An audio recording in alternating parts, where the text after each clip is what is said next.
We are approaching the 24-hour mark because one day from now, thousands of people in Ohio will come together for one mission: beating breast cancer. And we checked on that fundraising goal again this morning. It's closer in the last 24 hours. Komen Columbus has raised almost 60% of its $1 million goal. Of course, Saturday is the big day. Hey, you may know that the race raises a lot of money for cancer research, but this nationwide organization's fight against breast cancer is a 360 approach. 10 TV's Gabriela Garcia is in studio now with more on where that fight continues to go. Yeah, good morning, guys. So Komen is the #1 funder of breast cancer research outside of the U.S. government. But Komen's fight against breast cancer often takes them to lawmakers directly because, as many who have been diagnosed know, treatment can get expensive. Breast cancer treatments have evolved. Instead of going to the doctor for an IV infusion every so often, a lot of patients can just take a pill.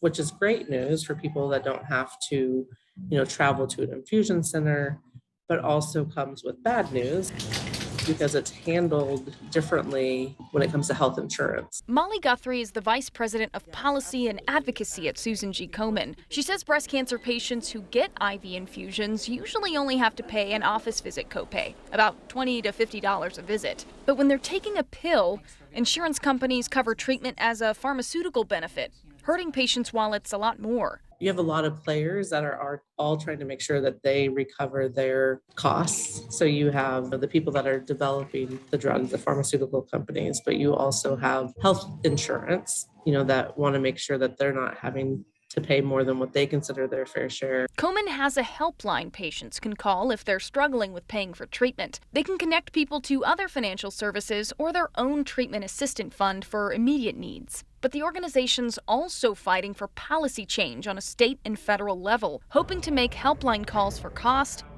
a thing of the past. And what are we doing as a country if we're investing money to get these great treatment advances and then the people that need them can't access them? It's something that needs to be addressed, sooner. Komen's made some long strides in this fight, advocating for legislation to make IV and oral drugs cost the same in several states, like here in Ohio.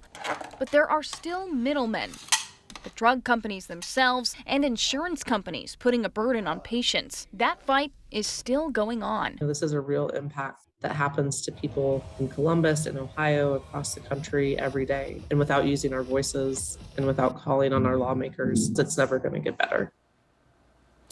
Now, if you want to use your voice with Komen and talk to lawmakers yourself, you can actually sign up for Komen's newsletter. You can go to Susan G. Komen's website. They've got an email sign up so you can find out, when are the best times to get involved, because there's certain periods where, hey, legislation is on the docket. We want as many voices as possible. Again, go to Susan G. Komen's website. You can fill in all that info, give them your email, and then they'll send you emails periodically to get you involved. Guys, back to you.